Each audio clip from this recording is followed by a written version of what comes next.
Welcome to BeRelevant. If you're looking to be more productive, happier, and, well, more relevant in your everyday life, you are absolutely in the right place. In this explainer, we're going to distill the core, highly actionable principles from Dale Carnegie's iconic 1936 classic, How to Win Friends and Influence People.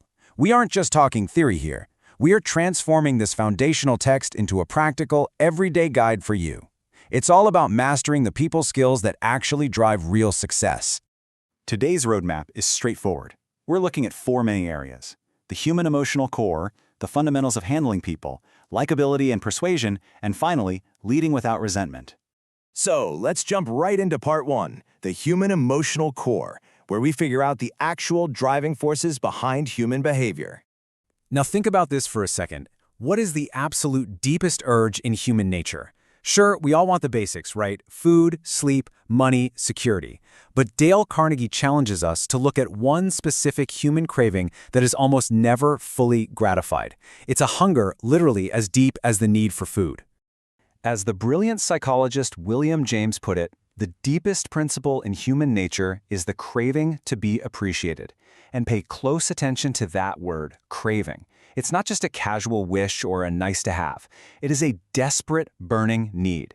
When you can genuinely fulfill this craving in someone else, you unlock their character. You can literally move mountains. Because here is the reality check. When you're dealing with people, you are not dealing with creatures of logic.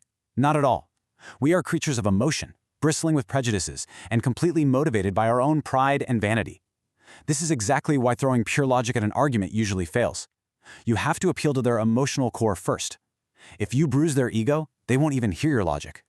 Which brings us to Section 2, the fundamentals of handling people.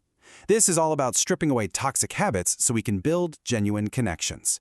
And there's this incredible fundamental rule of human nature we have to remember. If you want to gather honey, you simply cannot kick over the beehive. Criticizing people, that's kicking the beehive. It never, ever gets a positive result. It just instantly throws the other person on the defensive and makes them scramble to justify themselves. So we've got to consciously stop our knee-jerk reactions, things like criticizing, condemning, and complaining. Instead, we need to trade those in for Carnegie's ultimate human currency, giving honest and sincere appreciation. Now, don't confuse this with flattery. Flattery is fake. It comes from the teeth out. Real appreciation comes straight from the heart. The trick is to actually catch people doing something right and then tell them about it. Think about it like going fishing. You personally might love strawberries and cream, but you're not going to bait a hook with that, right? You bait the hook with a worm because that's what the fish wants. It's the exact same with influencing people. You have to figure out what they desire, arouse an eager want inside them, and talk to them about how they can get it. I absolutely love this insight from Henry Ford. If there is any one secret of success, it lies in the ability to get the other person's point of view and see things from that person's angle as well as from your own.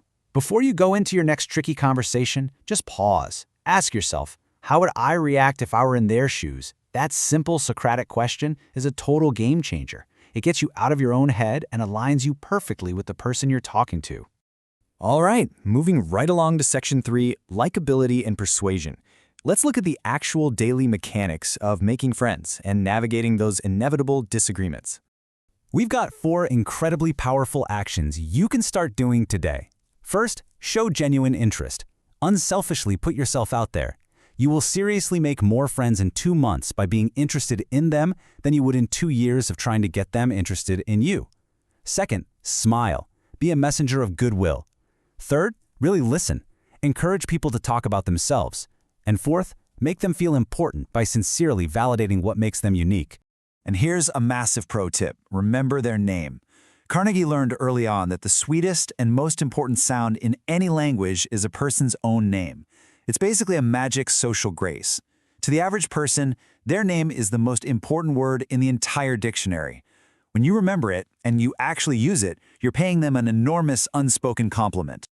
But, what happens when we inevitably disagree? Well, the hard truth is you can't ever truly win an argument. Think about it. Even if you completely destroy their logic, you've bruised their ego, you stripped away their dignity, and they are just going to resent you for it. Which leads directly to Carnegie's golden rule for arguments. The only real way to get the best of an argument is to avoid it completely. Instead of clashing head-on, try using what's called the secret of Socrates. Step 1. Start on common ground. Step 2. Ask easy questions that get them saying yes, yes, right off the bat.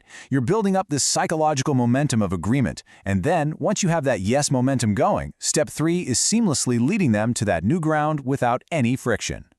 And if you're dealing with someone who is just super angry or complaining, try this genuinely magical phrase. I don't blame you one iota for feeling as you do. If I were you, I would undoubtedly feel just as you do. I mean, wow, that instantly softens even the most cantankerous person because you're validating their emotional reality. You are giving them the exact sympathy they're craving. Okay, let's wrap this up with Section 4, leading without resentment. How do we actually change people's behavior while protecting their fragile egos? This is the absolute peak of human relations. True leaders know how to handle the extremely delicate task of addressing faults. Because look, it is so easy to be a boss who just yells at everyone, right?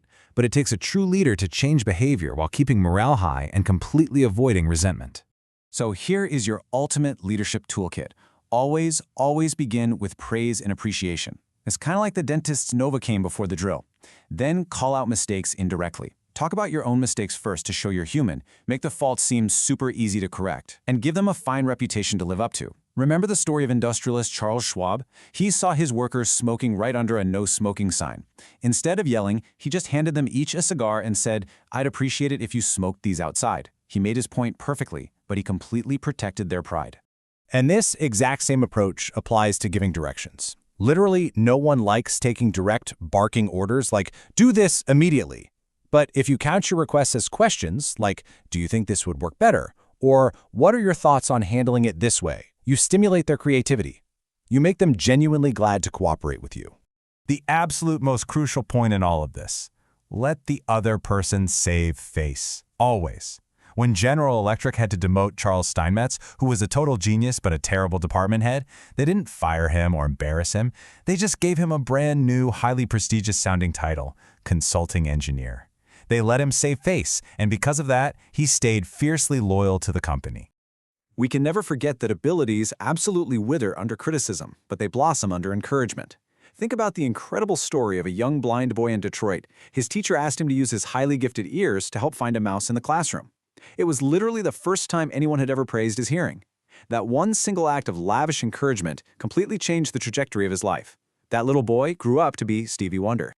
Ultimately, the whole shebang comes down to empathy. To know all is to forgive all. When we take the time to truly understand the internal, emotional drivers of the people around us, our selfish, knee-jerk impulse to criticize just dissolves. It turns into sympathy, tolerance, and kindness. Because mastering these practical principles isn't just about passively listening to an explainer. It's about taking action today to radically improve how you connect with the world. So, I'll leave you with this. How will you apply the save face rule to inspire someone in your very next difficult conversation? Thank you so much for joining us here at BeRelevant. If you found this explainer helpful and relevant to your life, please hit that like button, subscribe to the channel, and definitely go watch our other videos created from the world's most inspiring books. We are here to help you stay productive, happy, and relevant. Catch you next time.